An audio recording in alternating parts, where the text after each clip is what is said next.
ओम शांति। सभी विशेष महान दिव्य आत्माओं को याद प्यार और नमस्ते। गीत है, देख तेरे इंसान की हालत क्या हो गई भगवान। कितना दलिद्र हो गया इंसान, कितना बदल गया इंसान। सूरज न बदला, चांद न बदला, ना बदला आसमान, कितना बदल गया इंसान। यहाँ इंसान बनाया जाता है। ईश्वर तो एक ही है, उसके बाद वो सीट पे कोई दूसरा ना बैठ सके। अव्वल अल्लाह नूर उपाया, कुदरत के सब बंदे। एक नूर से सब जग उपजया, कौन भले कौन बंदे। ये पढ़ाई नहीं, ये दिव्य पुनः जन्म हो रहा है। ये विस्मृति से स्मृति की ओर लटाया जा रहा है, याद दिलाई जा रही है। आज जो सुना बुद्धि रूपी धरनी में बीज डल गया तो वह जरूर खिलेगा, एक ना एक दिन जरूर खिलेगा। और वही बीज खुशहाली लेकर आएगा, फल फूल पत्ते लेकर आएगा। अपने दैवी स्वरूप की याद में रहना है, दिव्यता लानी है अपने जीवन में। तो पहले अपने आप को जानना बेहद ज़रूरी है कि भीतर सबके एक दैवी शक्ति है, उसका अनुसरण कैसे करना है। जब तक तुम शरीर की पहचान में हो, तुम्हारी पहचान भी शरीर के धर्म, जाति, कुल, परंपरा, भाषा, क्षेत्र से बंधी रहेगी। एक लिमिटेड हो गए आप। शरीर को याद रहा आपको तो लिमिट में बंध गए कि मैं इस जाति का हूँ, इस कुल का हूँ। जैसे ही तुम आत्मा की स्मृति में लौटते हो तो तुम्हारी कोई जाति नहीं रहती, कोई सीमित धर्म नहीं रहता, कोई वंश कुल वर्ण नहीं रहता। तब केवल एक ही सत्य रह जाता है कि मैं आत्मा हूँ, सूर्य से उत्पन्न हुई हूँ, सूर्यवंशी हूँ। और फिर जाति भी बदल जाती, धर्म भी बदल जाता है, वंशावली भी बदल जाती है, भाषा भी बदल जाती है, लक्ष्य भी बदल जाता है, मूल आधार भी बदल जाता है। जाति शुद्धता हो जाती है, धर्म जो है अहिंसा, करना और ज्ञान, और वंशावली परमात्मा की संतान, परमात्मा की अर्धांगिनी, परमात्मा की वंशज। मौन की भाषा प्रेम की भाषा बन जाती है। ज्योति में विलीन होना और परम सत्य से उपजी चेतना, ये मेरा मूल आधार है। जो चेतना है वो कहाँ से उपज के आई है? परम सत्ता से निकल के आई है। जिस आत्मा को ये बोध हो जाता है, जिसने अपने परम पूर्वज को पहचान लिया। जैसे आप हरिद्वार जाते हो तो वहाँ पे आपके कितनी दूर की फाइलें निकाल के पूछा जाता है कि आप किस वंश के हो। तो असल जो आपके पूर्वज है, ये तो आपके दैहिक पूर्वज पूछे जाते हैं, शरीर के रिश्ते पूछे जाते हैं। तो यहाँ बताया जाता है कि आत्मा का पूर्वज कौन है, आत्मा की चेन कौन है, आत्मा कहाँ से निकल के आई है, असल पहचान क्या है। वो आत्मा मांगती नहीं, वो बांटती है। जिसको ये बोध हो जाता है कि मैं सूर्यवंशी आत्मा हूँ, और सूर्य जितना ही तेज फैलाना है, अपने वचनों में गूंजना चाहिए वो तेज, उसके वचनों में ये तेज गूंजना चाहिए। उसकी दृष्टि में प्रेम बरसना चाहिए, क्योंकि बोध हो गया। पहले नींद में थे, पहले जागृति में नहीं थे। तो मौन वाणी बन जाए। मुख का मौन नहीं रखना, मुख के मौन रखने से नुकसान होता है। उतने शब्द बोलो जितने जरूरी हैं, और मन का मौन रखना है। मन के मौन से नहीं रंगत निकलनी है। ऐसा ना हो कि घर में कोई मेहमान आए और आप ऊपर से बोलते जाओ बहुत अच्छा लगा, बहुत अच्छा लगा, और मन बीच में कहता जाए ये कहाँ से आ टपके। तो उधर भी मन है, वो भी सूर्यवंशी है, उनको भी समझ लग जाएगी। आपके भाव पकड़ लेंगे, वो आपका फेस पकड़ लेंगे, आपके चेहरे पर लिखा हुआ आएगा जो आपके अंदर चलता है। क्रोध है तो क्रोध बाहर आएगा, प्रेम है तो प्रेम बाहर आएगा। वो लहर फेस पे थोड़ी देर के लिए दौड़ जाती है, वो भाव बन जाता है और सभी एक दूसरे के भाव को पकड़ते हैं। जब शब्द भीतर सुलगते हैं, भीतर चलते हैं और मौन उन्हें शुद्ध करता है, तब वही मौन आगे चलकर वाणी बनता है। मन को एक प्रैक्टिस हो गई तो वो समाधान करता है, जो शब्दों को शुद्ध करता है। जो आत्मा अपने पूर्वज परमात्मा से जुड़ती है, जो पूर्वज हैं, जो पहले से हैं, जो आदि से हैं, आद सच, जुगाद सच, है भी सच, नानक होसी भी सच, उसके अंदर ये सहज वाणी प्रकट होती है, बिना प्रयास के, बिना यत्न के। जब आत्मा एहसान नहीं करती, सिर्फ कर्तव्य के भाव बोलती है और उसमें कोई स्वार्थ या प्रदर्शन नहीं होता, तब वही वाणी लाभ बन जाती है। बोध हुआ फिर लाभ भी होने लग जाता है।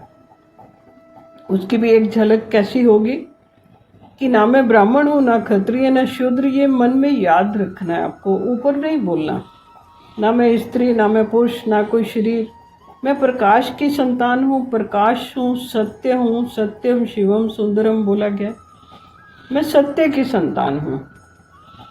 मेरे कर्तव्य में सेवा होनी चाहिए, मेरी वाणी में बोध होना चाहिए।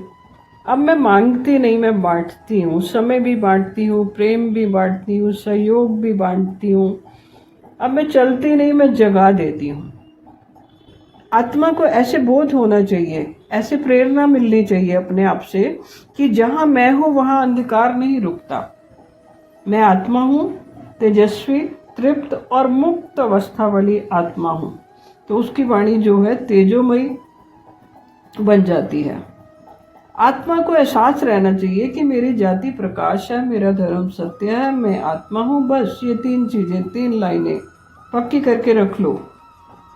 जिसने परम पूर्वज को पा लिया, याद आ गया उसे कि आप आत्मा किसकी संतान है, शरीर किसकी संतान है, ये तो 24 घंटे याद रहता है, क्योंकि वो हमारे इर्द गिर्द घूम रहे होते हैं और लोगों ने, हमारी माँ ने हमें बताया होता है कि ये रिश्ता तुम्हारा पिता का है, ये भाई का है, ये बंधु का है, तो उन्हें हम रोज प्रतिदिन देखते हैं। अब आत्मा के पिता को प्रतिदिन नहीं देखते, इसलिए भूलना भी हो गया।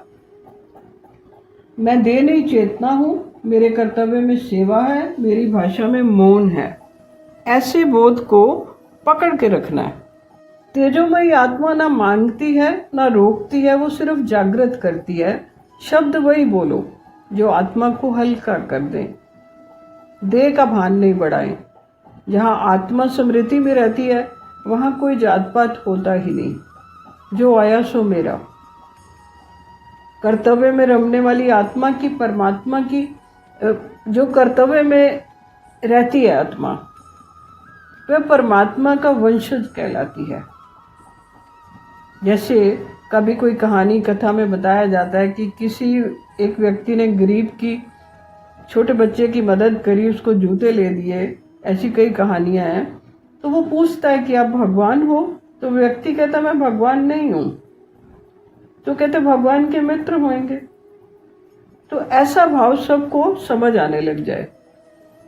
मैं ब्रह्म स्वरूप हूं, बोध मेरा वंश है और शांति मेरी पहचान है। जो मिला उतना पर्याप्त है।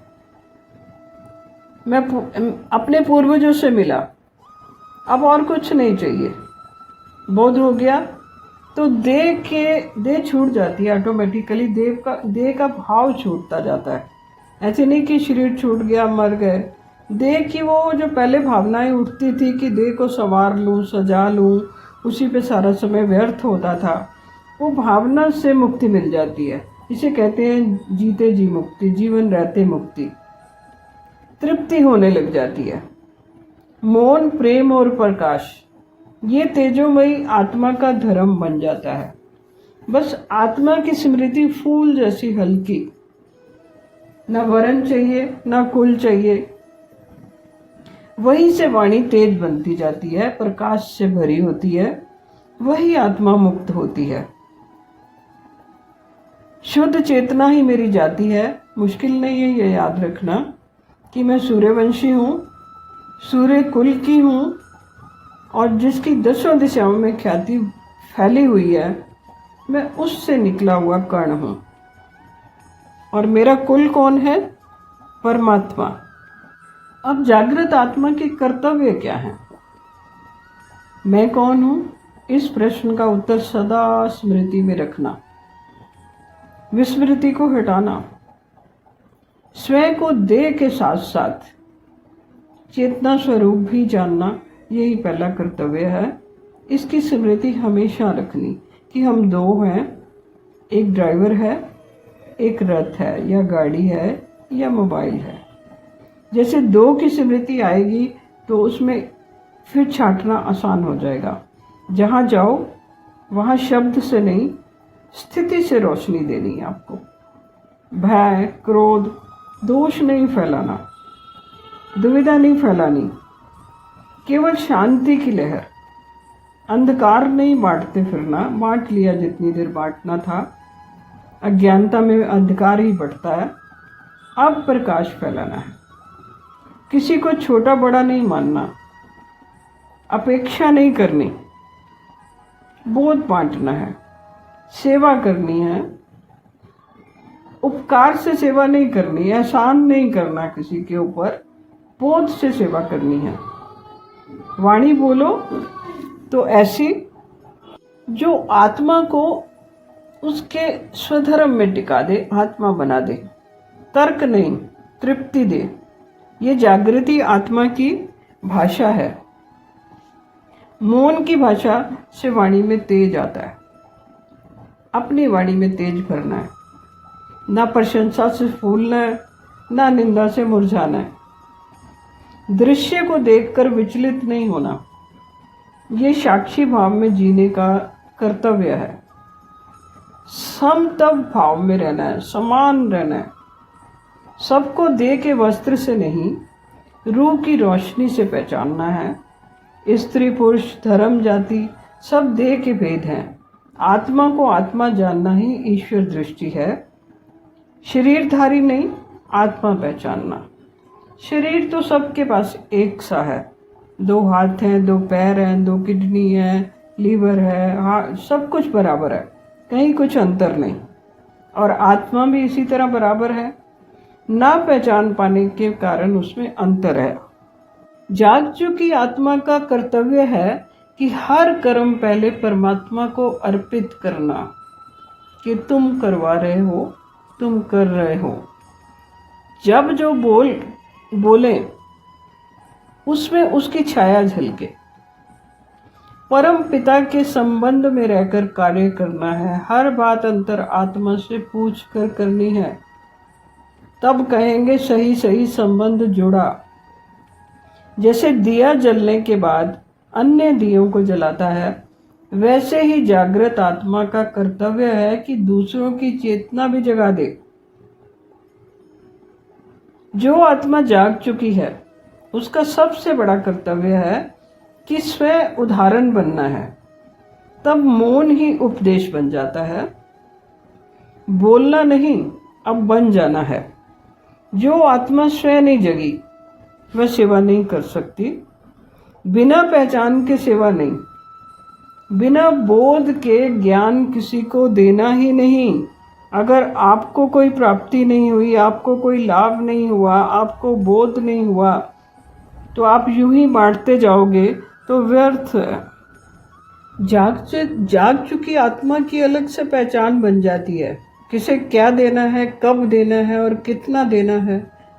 ज्ञान भी ज़्यादा नहीं लेना, मौन भी पूरी तरह से नहीं हो जाना, मन का मौन भी पूरी तरह से नहीं करना। समतल, सामान्य, तराजू एक सा, बैलेंस। जागृत आत्मा बोलती नहीं, वो झलकती है।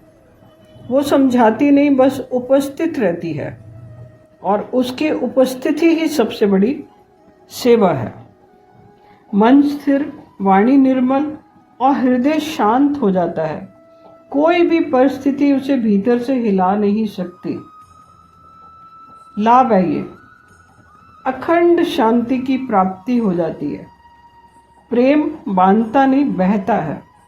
देह से नहीं, आत्मा से जुड़ा प्रेम। राधा, मीरा, शबरी जैसा प्रेम, निस्वार्थ प्रेम का बहाव। जागी आत्मा कर्तापन छोड़ देती है, ये लाभ हो जाता है उसे। कर्म करती है पर उससे बंधती नहीं, कर्म किया आगे बढ़ गए, कर्म बंधनों से मुक्ति मिल जाती, ऑटोमेटिकली ये सिस्टम चल पड़ता है। यहाँ सब कुछ ऑटोमेटिकली होता है। वह हर आत्मा में परमात्मा का अंश देखती है, अपने पूर्वजों को देखती है।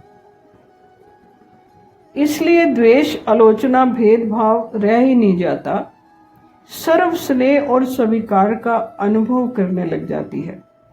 आत्मा जब जागती है तो उसके और परमात्मा के बीच कोई पर्दा नहीं रहता। अनुभव होता है, न केवल भक्ति रह जाती है, भाव होता है। परम पिता से सहज संबंध बनता है। उसके बोलते ही सामने वाले की चेतना में हलचल होती है। उसका मौन भी कई बार उपदेश बन जाता है। वाणी में वशीकरण नहीं, लेकिन वाणी में आत्मा को जगाने की शक्ति आ जाती है। एक वाणी होती है जो प्रभाव में डालती है। जागी आत्मा जानती है कि मैं देह नहीं, इसलिए देह का अंत उसे भयभीत नहीं करता। वह सहज मुक्त रहती है। मृत्यु का भय टोटली समाप्त हो जाता है।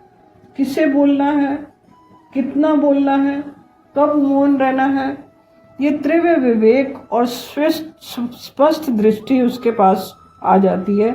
ये लाभ होने लग जाते हैं।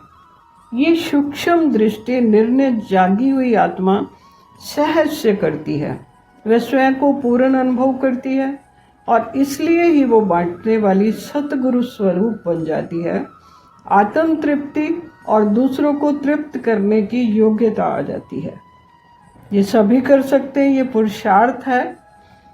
इस पे ध्यान देने की बात है कि जागृत आत्मा को किसी से कुछ नहीं लेना होता, स्थूल धन तो लेना ही नहीं होता, क्योंकि वह जानती है कि वह स्वयं ही संपूर्ण है। लाभ वही है जो आत्मा को पूर्ण कर दे और फिर उसे सेवा के लिए प्रवृत्त कर दे। संसार में रहते हुए संसार से न्यारा रहूं, यही ब्रह्म पद है, जिसे कहा जाता है कमल फूल समान। गृहस्थ में रहो, दलदल में रहो, गहराई में रहो, कीचड़ में रहो, परंतु सदा खिले रहो। मुंह पे उदासी नहीं दिखनी चाहिए। करते चलो सबका भला, जीवन के जीने की ये है कला। जीवन उनका अनमोल है, मीठे जिनके बोल हैं। मेरे संकल्पों से युग बदले, ऐसी प्रतिज्ञा। हर घर तिरंगा, घर घर तिरंगा की लहर गूंजे। हर घर सूर्यवंशी चेतना से भरपूर हो जाए। अपने पूर्वजों की याद आती रहे। हर साल श्राद्ध करते हो, शरीर के जो पूर्वज हैं उनको तो याद रखते हो, आत्मा के पूर्वज को भी याद रखना है। ऐसे संकल्प से कि मैं त्रिमूर्ति का वस्त्र पहने हुए हूँ, मंगल सूत्र मैंने गले में पहना हुआ है। सदा याद रखो कि इस मंगल से सबका मंगल करना है, सबको त्रिसूत्रीय धागा पहनाना है, गठबंधन करवाना है, हाथ पे 3 सूतों का कलावा बांधना है। ये बोध रहना है, ये बोध रखना है। ये बाहरी प्रतीक हैं सारे, इसको अपनी याद में शामिल करना है। आज इतना ही। जय भारत, जय भारतीय, जय आप सब लोगों की जो इतने प्रेम से स्थिर होके ये सब सुनते हैं और सुनने के साथ साथ जीवन में धारण भी करते हैं और एक एक विकार की रोज आहुति देते हैं। ये रोज रोज करना है। ओम शांति, ओम शांति।